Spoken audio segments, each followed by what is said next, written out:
바람이 불다 보니까 나뭇잎도 많이 떨어지고, 그런데 그 추운 날씨에 우리 산부에 사는 연세 많으신 권사님이 그 이제 코로나 이후로 또 자녀들이 못 나게 하니까 교회 자유롭게 못 나오는데, 그 추운 날 헌금 봉투 헌금하는 그 헌금 가지고 교회 오시겠다고 그렇게 해서 오셨어요. 그래서 제가 아이고 그 소식을 좀 빨리 들었으면은 못 오게 할 텐데 날 추우니까. 그런데 그 연세 거의 뭐 지금 90, 90세 거의 가까이 되신 것 같은데, 오셔서 그렇게 또 헌금 가지고 와서 그렇게 이제 얘기 나누다가 또 제가 기도해 드리고 그렇게 이렇게 보내드렸습니다. 그 모습을 보면서 인생의 그 본분, 사람이 마땅히 가져야 될 그 본분이 뭔가라고 생각할 때 하나님을 경외하고 또 하나님의 말씀대로 순종하며 살아가는 것, 그것이 우리의 인생의 본분이다. 하나님께서는 말씀하고 계시고 그런 삶이 우리 인생을 가장 복되게 만드는 것입니다. 이러한 삶을 사는 여러분들 되시기 바랍니다. 무엇보다도 하나님께서 온 세상을 창조하신 창조주 하나님이시잖아요. 하늘과 땅을 지으시고 또 우리 인생들이 살 수 있는 모든 삶의 환경을 다 지으시고 인생을 내시고 또 우리 인생에게 명하신 것이 하나님을 경외하라. 하나님께서 말씀하신 그 명령대로 순종하며 살아가는 것이 우리 인생의 가장 큰 행복이고 그것이 우리 인생의 마땅한 본분이다 라고 말씀해 주고 계십니다. 그러니까 이러한 어떤 사실들을 하나님께서 우리에게 일깨워 주시기 위하여 성경 66권을 계시의 말씀으로 내려주시고 우리 인생뿐만 아니라 하늘과 땅, 이 우주가 왜 지은 바 되었고 또 그 속에서 인생의 의미, 또 우리가 살아갈 때 만들어지는 역사의 그 의미가 어떤 가치가 있는지, 어떤 의미가 있는지 성경을 통해서 끊임없이 우리에게 교훈해 주고 있습니다. 그러니까 우리가 성경을 통해서 우리의 생각을 날마다 수정하면서 성경적 사고관, 성경적 세계관이 형성되어져야 되고, 그러한 어떤 성경의 말씀에 근거해서 우리가 생각하고 행동하는 그러한 삶을 살아가야 되는 것이죠. 그것이 우리가 이 땅에서 빛과 소금의 역할을 감당하는 그 길이 되기 때문에 그런 것입니다. 오늘 요한계시록 말씀을 통해서 그러한 그 진리를 깨닫는 은혜가 있기를 주님의 이름으로 축원드립니다. 우리가 계속해서 이제 요한계시록을 보는데 요한계시록은 총 몇 장까지 기록이 되어 있죠? 네, 맞습니다. 22장까지 기록이 되어져 있습니다. 22장까지 기록이 되어 있는데 오늘 본문이 17장부터입니다. 17장, 18장, 계속해서 이제 22장까지인데 요한계시록 전체를 놓고 보면은 결론 부분에 해당이 됩니다. 그러니까 이제 요한계시록의 서론 부분을 1장부터 3장까지 그리고 본론 부분을 4장부터 16장까지로 본다면 17장부터 22장까지는 결론 부분에 해당이 돼요. 그러면 이제 이렇게 얘기하면 서론 부분이 무슨 내용이었지? 결론 부분이 무슨 내용이지? 이렇게 생각이 들잖아요. 그래서 제가 자주 반복해서 여러분들에게 말씀을 드리는 것입니다. 여러분, 요한계시록은 사도 요한이 기록한 그런 책이잖아요. 그러니까 사도 요한이 그것도 정말 편안한 환경 속에서 기록한 것이 아니라 하나님의 말씀과 예수 그리스도를 증거하는 이 복음 때문에 사도 요한이 핍박을 당하고 그 노년에 밤모섬으로 귀향을 가게 되어집니다. 그래서 그 밤모섬에서 사도 요한이 하나님 앞에 기도하면서 어떤 염려를 하겠어요? 주님께서 피 흘려 세우신 몸된 교회들, 하나님의 택한 자녀들인 성도들을 위해서 중보 기도하지 않겠습니까? 그런데 그러한 가운데 하나님께서 환상 가운데 사도 요한에게 나타나시는 거예요. 그런데 그 환상의 내용이 뭐냐면은 온 세상을 심판하실 심판주로서의 그 영광을 보여주시는 거예요. 그러면서 우리 주님께서 일곱 촛대 사이를 거니시는 그러한 모습으로 등장을 하시는 것입니다. 즉 그 얘기는 무슨 얘기냐면은 일곱 촛대는 일곱 교회를 의미하는데 일곱이라고 하는 숫자 자체가 완전한 의미의 수라는 거예요. 그래서 일곱 촛대 사이를 거니신다 그 얘기는 주님께서 피 흘려 세우신 모든 교회, 이 땅에 세워지는 모든 교회를 의미하는 거예요. 그러니까 우리 주님께서 크신 권세와 능력으로 그 교회를 지금도 돌보시고 지금도 지키시고 하나님의 택한 자녀들을 강한 팔로 붙잡고 계시는 주님이시다 하는 사실을 사도 요한에게 보여주시는 거예요. 그것이 1장에 기록된 내용입니다. 그런데 하나님께서 사도 요한에게 어떤 명령을 주시냐면 소아시아 지역에 있는 7교회에 편지를 보내라. 그래서 오늘날 터키 지역에 있는 7교회, 그래서 그 7교회도 역시 모든 교회를 의미하는 거예요. 그러니까 오늘날 우리 은행교회도 여기에 다 포함이 되어져 있는 거예요. 그러면서 주님께서 교회가 이 땅에서 어떻게 서야 되냐, 예수 믿는 사람들이 이 세상 속에서 어떻게 살아야 하는가 하는 사실에 대해서 말씀해 주시면서 때에 따라 책망하시고 격려하시고 칭찬하시는 그 내용이 계시록 2장 3장에 기록이 되어져 있다는 거예요. 그것이 서러운 부분입니다. 그런데 우리 주님께서 사도 요한에게 또 다른 환상을 보여주시는데 그것이 뭐냐면은 하늘의 열린 문을 통해서 천상에서 되어지는 그 일들을 보여주시는데, 천상에서 어떤 일이 벌어진가 하면은 천상에 보좌가 있고 보좌에 앉으신 이의 오른손에 두루마리, 그 두루마리에 도장이 몇 개 찍혔다고요? 7개. 그 얘기는 완벽하게 찍혔다는 거예요. 더 이상 어느 누구도 이 두루마리를 펼칠 수 없다 그 얘기예요. 그런데 그 두루마리를 펼칠 수 있는 사람이 딱 한 분 계시는데 어린 양 되시는 우리 주님이시라는 거예요. 어린 양 되신 주님께서 그 두루마리를 취하여 쫙 펼치시자 비로소 마지막 때가 시작이 되어지는 거예요. 그래서 성경은 예수님의 초림부터 이 땅에 재림하실 때까지 이때의 그 기간을 마지막 때라 그렇게 얘기하는 거예요. 그리고 요한계시록 4장부터 16장까지 이 마지막 때에 되어질 일들에 관해서 기록해 놓고 있는 겁니다. 그러니까 지금 우리도 마지막 때를 살아가고 있는 거예요. 그러니까 주님께서 재림하실 때는 마지막 날들의 끝을 주님께서 재림하시는 것이고, 그래서 우리들도 이 마지막 시대를 살아가고 있는 거예요. 그렇기 때문에 요한계시록에 기록된 말씀이 지금 현재 우리가 살고 있는 세상 가운데 일어나는 그러한 일들이라는 거예요. 거기에 나타난 그 재앙들을 보면 크게 4가지인데 그 첫 번째가 전쟁입니다. 그러니까 수많은 나라와 나라 사이에, 민족과 민족 사이에 일어나는 수많은 전쟁들. 그 다음에 기근, 자연재해죠. 그러니까 수많은 자연재해를 통해서 인생들이 당하는 그 고통, 또 전염병의 문제. 여러분 아무리 인간이 뛰어난 그 의술을 가지고 있다 할지라도요, 그 의술을 가지고 있다 할지라도 새롭게 계속해서 나오는 이 병들을 인간이 막아내지 못합니다.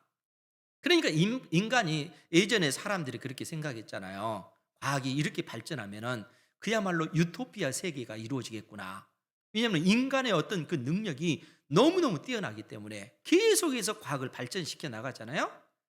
그런데 하나님께서 그런 인생에게 뭐라고 얘기하냐면 너희들이 아무리 뛰어난 그 과학 기술을 발전시킨다 할지라도 거기에 따라서 발생하는 그런 문제들을 해결할 능력이 없다라고 말씀하셔요. 그러니까 수많은 전염병을 통해서 인간의 그 연약함과 무능함을 깨닫게 하신다는 거예요. 인간은 완전한 존재가 될 수 없다는 사실을 하나님께서 이러한 자연재해를 통해서, 전염병을 통해서 끊임없이 우리에게 말씀하고 계셔요. 그러니까 인생들은 이런 재난 앞에서 인간의 무기력함, 무능력함을 깨달아야 된다는 거예요. 그러니까 하나님께로 우리가 돌아가지 않냐면은 인생에게 소망이 없다는 사실을 하나님께서는 이처럼 말씀하신다는 거예요. 그리고 4번째, 사나운 짐승 재앙. 사나운 짐승 재앙이 뭐라고 했습니까? 구약 시대 때 이 사나운 짐승의 때에 의해서 수많은 농작물들이 해파되고 그리고 수많은 사람들이 죽음을 당하는 거예요. 이것 때문에 그 먹고 사는 문제로 인해서 심각한 타격이 나타나는 것이죠. 그러니까 예수님의 그 초림부터 재림까지 이 마지막 날들 가운데 나라와 나라 사이에, 민족과 민족 사이에 일어나는 수많은 분쟁들, 또 어떤 경제적인 그런 문제들, 이 문제로 인해서 빈부의 문제, 이런 문제로 인해서 사람들이 먹고 사는 문제로 인해서 다툴 수밖에 없는 그러한 일들이 비일비재하게 일어난다는 거예요. 그러한 그 현상이 인재앙, 나팔재앙, 또 일곱 대접재앙의 그 현상이라는 거예요. 이것이 예수님의 초림부터 재림까지 나타나는 일들이라는 겁니다.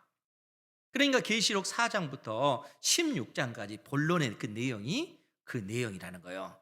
그리고 17장부터 22장까지는 결론에 해당되는 부분입니다.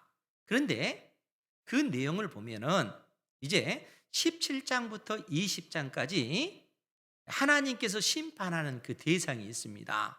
그것이 뭐냐면은 우리가 계시록 12장, 13장에 보면은 영으로 상징되어지는 사탄이 등장하고 13장에서는 바다에서 나오는 짐승으로 상징되어지는 이 세상 나라가 등장해요. 그러니까 사탄과 이 세상 나라, 그리고 땅에서 나오는 짐승으로 상징되어지는 거짓 선지자들, 이 거짓 선지자들은 하나님을 대적하고 영과 이 세상 나라가 마치 우리 인간에게 유일한 행복을 줄 것처럼 그렇게 거짓 선전을 하는 자들이 거짓 선지자들이라는 거예요.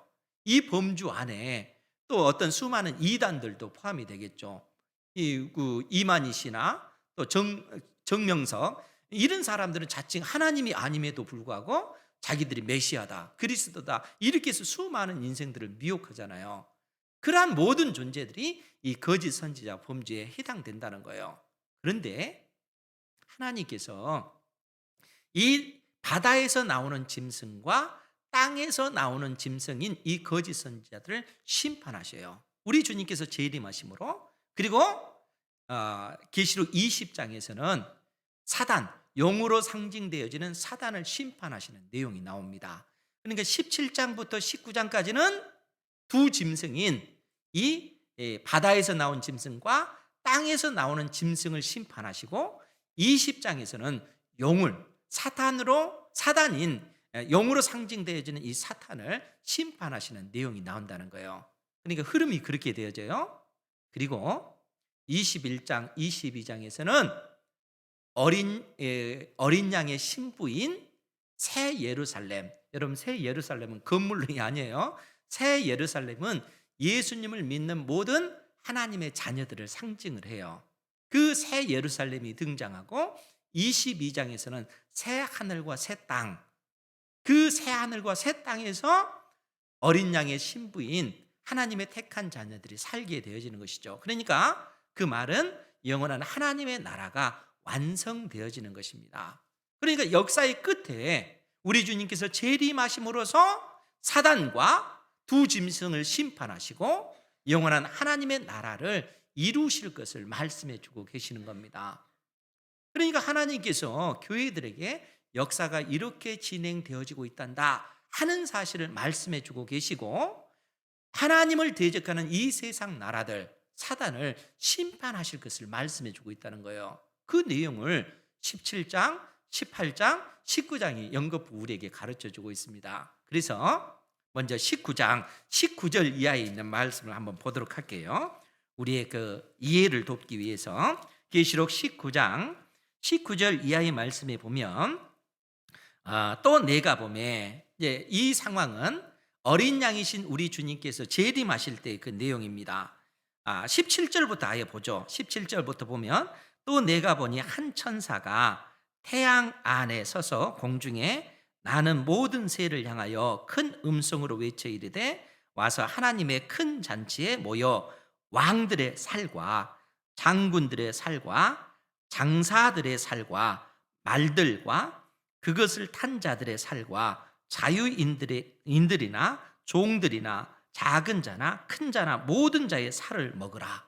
여기서 등장하는 이 그 왕들, 또 장군들, 장사하는 사람들, 또 말들, 자유인들, 이런 모든 사람들은 하나님을 대적하는 사람들을 상징하고 있습니다. 그러니까 하나님을 믿지 않는 자들, 하나님의 큰 잔치가 벌어졌다, 공중의 새들을 초청하는 이유는 그들이 다 이 땅에 재림하실 우리 주님에 의해서 심판을 받고 죽임을 당하기 때문에 그런 것입니다. 그런 상황 속에서 19절 이하의 말씀을 보면, 또 내가 보매 그 짐승과, 여기서 그 짐승이 바다에서 나오는 짐승, 즉 세상 나라를 상징하고 있어요. 그 짐승과 땅의 임금들과 그들의 군대들이 모여 그 말탄 자이신 예수 그리스도와 그의 군대와 더불어 전쟁을 일으키다가 짐승이 잡히고 그 앞에서 표적을 행하던 거짓 선지자도 함께 잡혔으니 이는 짐승의 표를 받고 그의 우상에게 경배하는 자들을 표적으로 미혹하던 자라. 이 둘이 산채로 유황불 붙는 못에 던져지고, 여기서 유황불 붙는 그 못은 지옥을 얘기하는 거예요. 그러니까 이 지옥에 그 짐승과 거짓 선지자들이 던져지게 됐다는 거예요. 그 짐승, 즉 이 세상 나라와 또 그 나라를 추종했던 거짓 선지자, 땅에서 나온 그 짐승, 이 둘이 산채로 유황불 붙는 못에 던져지고, 그를 따르던 그 나머지는 말탄자의 입으로부터 나오는 검의 죽음에 모든 새가 그들의 살로 배불리더라. 그래서 지금 17장, 18장, 19장은 우리 주님께서 이 땅에 재림하셔서 두 짐승을 유황불에 던지는 이 심판을 말씀해 주고 있다는 거예요. 그리고 20장은 사탄을 하나님께서, 우리 주님께서 심판하시는 내용입니다. 그러니까 요한계시록의 흐름이 그렇게 되어지고 있어요. 그렇기 때문에 이 흐름 속에서 오늘 본문의 말씀을 좀 보겠습니다. 오늘 본문 17장 1절 말씀을 보면, 우리 1절 말씀 다 같이 한번 볼게요. 시작. 또 일곱 대접을 가진 일곱 천사 중 하나가 와서 내게 말하여 이르되 이리로 오라. 많은 물 위에 앉은 큰 음녀가 받을 심판을 내게 보이리라. 아멘. 일곱 대접을 가진 일곱 천사 중 한 천사가 나와서 사도 요한에게 이리로 오라, 이렇게 말씀을 하시는 거예요. 그러면은 왜 일곱 대접이 등장하는가 하면, 일곱 대접을 통해서 온 세상이 심판을 받기 때문에 그렇습니다. 일곱 대접 재앙은 마지막 심판이기 때문에 그래요. 그래서 이 심판이 이루어지고 이 땅에 우리 주님께서 임재하시기 때문에 그런 것입니다. 그래서 일곱 대접을 가진 일곱 천사 중 하나가 사도 요한에게 뭐라고 얘기하냐면 이리로 오라, 이렇게 말씀하는 거예요. 그러면은 이리로 오라 그러면서 많은 물 위에 앉은 큰 음녀가 다들 심판을 내게 보이리라. 큰 음녀, 음란한 여자를 음녀라고 그렇게 얘기하잖아요. 그러니까 많은 물 위에 앉은 큰 음녀가 받을 심판을 내게 보여주겠다, 알게끔 해주겠다, 이렇게 얘기하는 거예요. 그러면 여러분, 큰 음녀가 의미하는 바가 뭘까요? 여기서 나타나는 이 큰 음란한 이 여자는 큰 성 바벨론을 의미하는 것입니다. 그러니까 우리가 계시록 16장 19절 말씀에 보면 큰 성이 세 갈래로 갈라지고 만국의 성들도, 수많은 나라들 민족들의 성들도 무너지니 큰 성 바벨론이 하나님 앞에 기억하신 바 되어 그의 맹렬한 진노의 포도주 잔을 받음에, 이렇게 언급이 되어져 있잖아요. 그러니까 여기서 음녀는 큰 성 바벨론을 의미한다는 거예요. 아니 17장 5절에도 그 표현이 되어져 있는데, 그의 이마에, 그 여자의 이마에 이름이 기록되었으니 비밀이라, 큰 바벨론이라, 땅의 음녀들과 가증한 것들의 어미로 이 큰 음녀를 묘사하고 있다는 거예요. 그러니까 다 상징적인 의미입니다. 그런데 이제 왜 음녀로 이렇게 표현을 한가? 라고 하면은 우리가 구약 성경을 배경으로 하기 때문에 그래요.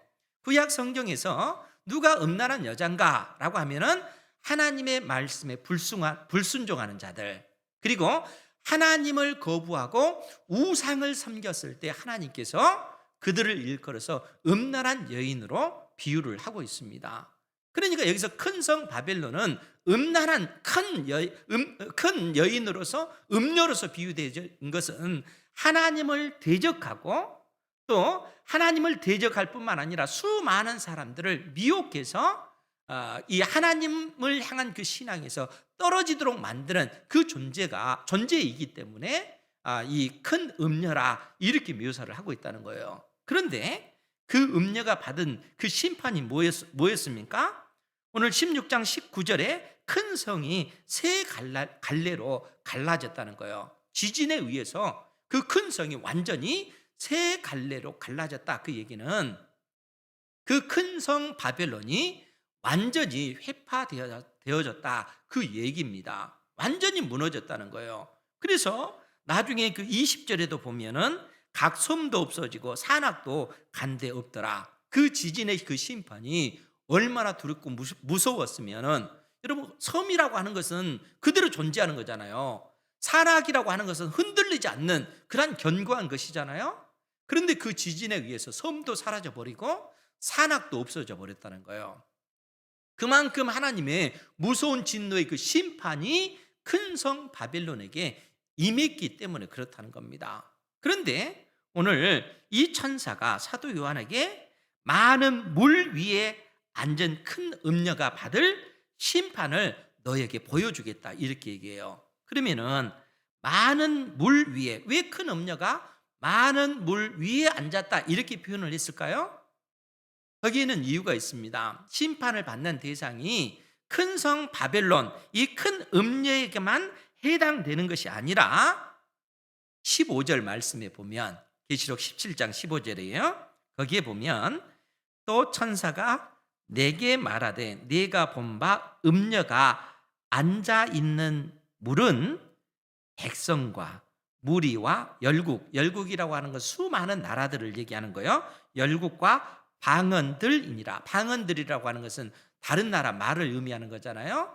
수많은 나라들, 민족들이 사용하고 있는 그 언어를 얘기하는데, 즉 이 물이, 그러니까 음녀가 앉아 있는 이 물이라고 하는 것은 큰 성 바벨론에 의해서 영향을 받는 수많은 나라들, 민족들을 의미하기 때문에 그렇습니다. 여러분, 구약 시대 때 이 바벨론이라고 하는 나라가 하나님의 택한 백성 이스라엘을 완전히 멸망을 시켰잖아요. 그리고 바벨론이 대제국을 건설해서 주변에 있는 수많은 나라들, 민족들이 이 바벨론의 영향을 받을 수밖에 없습니다. 그렇잖아요. 오늘날에도 이 큰 나라들, 미국, 또 중국, 러시아, 이런 큰 나라들이 있으면은 주변의 작은 나라들이 그 큰 나라의 영향을 받을 수밖에 없잖아요. 그러니까 세상 나라의 어떤 본질 자체가 그렇습니다. 그러니까 이 바벨론이 대제국을 이루었을 때도 주변의 수많은 나라들, 민족들이 그 영향을 받을 수밖에 없어요. 아니, 사도 요한 당대에 대제국을 건설한 나라가 로마라고 하는 나라잖아요. 이스라엘도 로마의 속국으로 있잖아요. 그러니까 이 로마라고 하는 나라가 수많은 나라들, 민족들을 다 정복해 버렸잖아요. 지중해를 중심으로 해서 이 유럽과 아시아, 아프리카 지역에 있는 그 나라들, 민족들을 다 정복했잖아요. 그러니까 어떻게 돼요? 그 나라의 영향을 받을 수밖에 없어요. 로마의 황제가 신이다 해서 신으로 숭배를 하면 어떻게 해요? 다른 어떤 주변 나라들도 신으로 섬겨야만 돼요. 그래야만이 그들에게 경제적인 그 이득이 주어지기 때문에 그런 것입니다. 지금 사도 요한이 우리에게 그 진리를 가르쳐주고 있는 겁니다. 많은 물 위에 앉은 큰 음녀, 큰 성 바벨론이 받을 심판을 내게 보이리라. 그래서 그렇게 얘기하는 거예요. 큰 성 바벨론뿐만 아니라 그러한 정책을 따르고 그들이 추구하는 삶의 방식을 쫓아가는 모든 나라들, 민족들, 모든 인생들을 하나님께서 심판하시겠다는 거예요. 그렇기 때문에 2절 말씀에서도 하신 말씀이 땅의 임금들도 수많은 나라들 민족들 가운데 있는 그 임금들도 그와 더불어 음행하였고 하나님을 대적하고 우상을 섬겼고 땅에 사는 자들, 이 땅에 소망을 두고 살아가는 자들도 그 음행의 포도주에 취하였다, 이렇게 선언하고 있는 거예요. 그러니까 하나님 대신에 우상을 섬기고 이 땅에 소망을 두고 살아가게 되면 궁극적으로 그러한 모든 인생들은 다 심판을 받을 수밖에 없어요. 하나님께서 끊임없이 우리에게 말씀해 주신 것이 이 말씀이라는 거예요. 여러분 생각해 보세요. 하나님께서 온 세상을 창조하셨다라고 성경은 말씀하시잖아요. 자신의 형상대로 우리 인생을 지으신 분도 하나님이십니다. 여러분, 그러면 우리가 누구를 섬겨야 되겠어요? 우리 하나님을 예비하는 그러한 삶을 살아야 되지 않겠습니까? 여러분, 우리 인간으로 비유를 하더라도 여러분들 자식들이 있잖아요. 부모인 우리들은 자녀가 있잖아요. 자녀가 부모에게 효도를 하지 않고 그 부모에게는 효도하지 않고 정작 다른 사람들, 다른 이웃들에게, 다른 사람들을 섬기고 그들에게 그들을 공경하고 그렇게 하면 부모의 입장이 어떻게 있어요? 그렇지 않습니까? 내 자식이, 내가 낳은 자식이 나를 섬기지 않고 나에게 효도하지 않고 나를 사랑하지 않고 다른 사람들을 사랑하고 부모를 외면한다면은, 부모를 멀리한다면은 그것처럼 슬픈 일이 어디 있겠어요? 하나님께서 우리 인생들을 보실 때 그렇다는 거예요. 하나님께서 우리를 지으셨잖아요. 그런데 그런 우리가 하나님을 섬기지 아니하고 우상을 섬기고 이 땅에 소망을 두고 살아간다면 우리 하나님께서 얼마나 그 마음이 아프시겠는가 하는 거예요. 하나님께서는 끊임없이 우리 인생들에게 계속해서 하신 말씀이 그 얘기잖아요. 그래서 인생의 본분, 너의 본분이 뭐냐? 인생의 의미, 가치가 어디에 있는가? 그것은 하나님을 경외하고 하나님께서 주신 생명의 그 말씀을 의지하여 순종의 삶을 살아가는 것이 우리 인생의 복이다, 이렇게 말씀하고 계시잖아요. 우리가 하나님을 예배하지 않으면 궁극적으로 하나님의 진노의 심판을 받을 것을 성경은 말씀하고 있습니다. 아니, 우리 주님께서 이 땅에 재림하실 때만 우리가 심판을 받습니까? 모든 인생은 다 죽잖아요. 개개인적으로 죽는다라고 하는 것은 하나님의 심판대 앞에 모든 인생이 다 서고 있음을 지금 말씀하고 있다는 거예요. 재림하실 때는 우주적인 그런 종말이 되어지지만 우리 인생이 이 땅에서 끝나면 여러분 100년 이상 살기가 쉬운 문제가 아니잖아요. 우리 인생이 아무리 살아도 100년 이상을 살기 어렵습니다. 어떻게 보면 한순간이에요. 그 짧은 그 순간에 우리가 어떻게 살 것인가? 하나님을 경외하는 삶을 살아야 된다.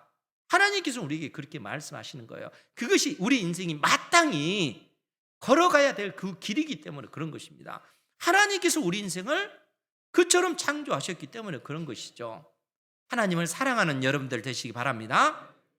하나님께서 계속해서 말씀하시잖아요. 땅의 임금들, 이 땅에 사는 자들, 땅에 소망을 두는 자들이 궁극적으로 큰 성 바벨론이 가지고 있는 그 음행에 취하여 그들 역시 심판을 받을 수밖에 없는 그 자리에 설 것을 말씀해 주고 있다는 거예요. 그러면서 3절 말씀에 보면 곧 성령으로 나를 데리고 광야로 가니라. 이제 하나님께서 사도 요한을 환상 가운데 광야로 데리고 가시는 거예요. 그런데 거기서 보니까 내가 보니 여자가, 여기서 여자가 음녀를 얘기하는 거예요. 여자가 붉은빛 짐승을 탔는데 그 짐승의 몸에 하나님을 모독하는 이름들이 가득하고 7 머리와 10 뿔이 있다라고 이렇게 묘사를 하고 있습니다. 그러니까 큰 성 바벨론으로 상징되는 이 여자가 붉은 빛 나는 그 짐승을 탔다는 거예요.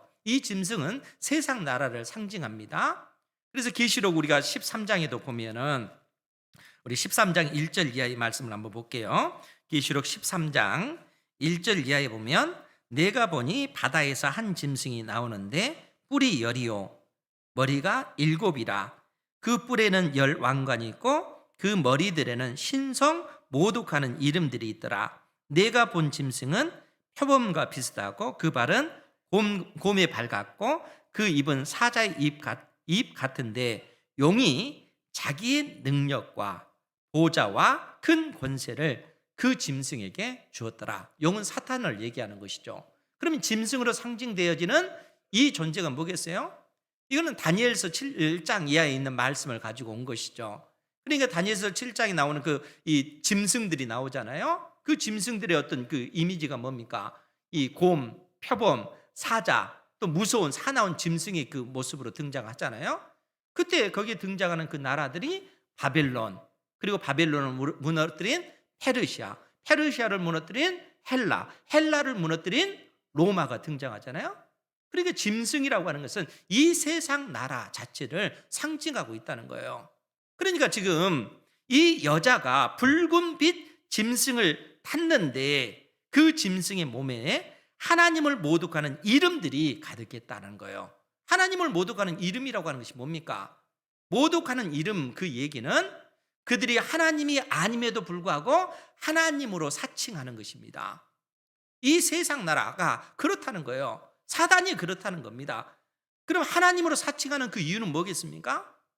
자기들이 진짜 하나님이라는 것이죠. 인생들이 참으로 그 복된 그 길을 가는 것은 하나님을 만나는 것이잖아요. 그러니까 이 세상 나라가, 이 세상이 마치 하나님인 양 우리 인생에게 모든 것을 줄 수 있는 것인 양 그렇게 사람들을 미혹하고 속인다는 거예요. 그러니까 인생들이 하나님 대신에 이 땅에 소망을 두는 것입니다. 이 세상의 어떤 과학, 그 과학이 끊임없이 발전하면은 그야말로 유토피아의 세계가 이루어지리라. 여러분, 이러한 생각을 가지고 있는 사람들이 너무너무 많습니다. 그런데 여러분, 과거에 산업혁명 이후에 그 어떤 이 사상사를 보면요, 그 사람들이 이렇게 과학이 발전하게 되면은 그야말로 유토피아의 세계가 이루어지겠다. 신학적으로도 그렇게 사람들이 생각한 사람들이 많았습니다. 그런데 1차 세계대전, 2차 세계대전을 통해서 우리 인간의 그 잔인함을 본 거예요. 아니, 과학이 발전한다고 해서 유토피아 세계가 이루어지는 것이 아니라 발전한 만큼 인생에게 엄청난 재앙이 임하는 거예요.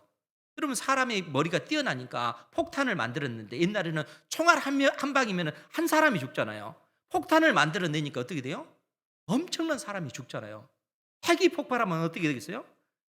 도시와 나라와 민족이 다 무너지는 것입니다. 그러니까 우리 인생이 어떤 이 땅의 소망을 두고 이렇게 발전해 나가면은 유토피아 세계가 이루어지겠지. 이게 허상이라고요. 하나님께서는 끊임없이 우리 인간의 그 죄악상을 수많은 자연재해를 통해서, 재앙을 통해서 우리에게 일깨워주고 계시는 거예요. 사람에게는 소망이 없다는 겁니다. 하나님 외에는 소망이 없음을 지금 말씀해주고 있다는 거예요. 그러니까 이 짐승, 이 세상 나라 중에서 대표되는 이 바벨론으로 상징되어지는 그러한 나라가 우리 인생의 소망이 될 수 없다는 겁니다. 아무리 과학 문명이 발전하고 나라가 부강해진다 할지라도 우리 인생은 공허해질 수밖에 없어요. 왜냐하면 우리 인생은 하나님을 찾아야 하기 때문에 그렇습니다. 그것이 인생의 본분이기 때문에 그런 거예요. 사도 요한을 통해서 계속해서 우리에게 가르쳐주는 내용이 그 얘기입니다. 4절 말씀을 보십시오. 그 여자는 자줏빛과 붉은 빛 옷을 입고 금과 보석과 진주로 꾸미고, 얼마나 화려한 모습입니까? 이것이 세상의 그 문화인 것이죠. 세상이 그러한 화려한 모습을 가지고 또 금은 보화로 치장을 하고 그렇게 유혹을 하잖아요. 우리 인생을 그렇게 유혹을 하잖아요. 세상을 따라가면 마치 우리 인생에 모든 행복이 있는 것이냐, 이처럼 미혹하고 있다 하는 거예요. 그런데 그 여인의 손에 금잔을 가졌는데 가증한 물건과 그의 음행에 더러운 것들이 가득하더라. 여러분, 그 진노의 그 잔인 것이에요. 결국 그 가증한 것, 그것은 하나님 대신에 우상을 섬기는 그러한 것으로 가득하더라. 이 세상 나라가 본질상 그러하다 하는 겁니다. 그래서 5절 말씀에 우리 같이 한번 보겠습니다. 5절 시작. 그의 이마에 이름이 기록되었으니 비밀이라, 큰 바벨론이라, 땅의 음녀들과 가증한 것들의 어미라 하였더라. 아멘. 그 음녀의 그 정체에 대해서 얘기를 하는 거예요. 그의 이마에 이름이 기록됐는데 비밀이라고 하는 것은 감춰진 거잖아요. 그런데 하나님께서 그 비밀을 드러내시겠다는 거예요. 요한에게 알려주시겠다는 겁니다. 아니, 교회들에게, 오늘 여러분들에게 그 비밀을 알려주겠다, 그 얘기입니다. 그래서 7절 말씀에도 천사가 이르되 왜 놀랍게 여기느냐, 내가 여자와 그가 탄 7머리와 10뿔 가진 짐승의 비밀, 감춰진 그 비밀을 내게 이르리라, 그렇게 얘기하는 거예요. 그 음녀의 정체를 너에게 알려주겠다. 그 음녀의 정체는 큰 바벨론이라, 땅의 음녀들과 가증한 것들의 어미라. 어미라는 얘기는 뭐겠어요? 그를 통해서 수많은 자식들이 만들어진다는 거예요. 그러니까 큰 성 바벨론을 바라보고 그 삶을 향해서 추구해 나가는 그 모든 그 인생들을 향해서 지금 경고하고 있는 거예요. 그처럼 우리가 부강한 나라가 되면은, 많은 부가 있으면, 권력이 있으면, 명예가 있으면 행복할 것처럼 속이는 그러한 그것은, 그 실체는 음녀다. 하나님을 대적하는 그러한 세력이다. 그 길로 가면은 필연적으로 멸망할 수밖에 없다 하는 사실을 우리에게 가르쳐 주고 있는 거예요. 교회들은, 하나님의 그 자녀들은 그래서 이 땅에 소망을 두는 것이 아니라 하나님을 경외하는 그 삶을 살아갈 때 우리 인생이 가치가 있고, 우리 인생이 의미 있고, 우리 인생이 복이 있는 그러한 삶이 되어진다는 거예요. 이러한 삶을 추구하는 여러분들 되시기 바랍니다. 하나님 외에는 우리 인생에 소망이 없는 거예요. 정말 그렇습니다. 하나님만이 우리 인생을 의미 있게 만들고, 하나님만이 우리 인생을 가치 있게 만들고, 하나님만이 우리 인생을 행복하게 만드는 것입니다. 하나님께서 끊임없이 교회들을 향하여 하나님의 자녀인 우리에게 그 말씀을 해주고 계세요. 그러면서 뭐라고 얘기하냐면은 6절 상반절에 보면, 또 내가 보면 이 여자가, 이 음란한 여자가 성도들의 피와 예수의 증인들의 피에 취한지라. 무슨 얘기였어요? 결국 예수 그리스도를 믿는 하나님의 자녀들을 큰 성 바벨론이 결국 대적하고 핍박하고 죽이는, 그래서 순교당하는 이러한 일들이 일어날 것을 말씀해 주고 있다는 거예요. 교회가 이 세상 속에서 존재한다는 것은 그만큼 어렵고 힘든 일임을 말씀해 주고 있다는 거예요. 하나님의 자녀인 우리가 이 세상 속에서 살아간다는 것이 쉬운 일이 아니라는 거예요. 하나님의 자녀답게 구별되어 살아간다는 것이 쉬운 일이 아니라는 것입니다. 그러나 하나님께서 뭐라고 말씀하셔요? 그래도 하나님을 경외하는 삶을 살아라. 그것이 우리 인생에 마땅한 본분이다. 이렇게 말씀하고 계셔요.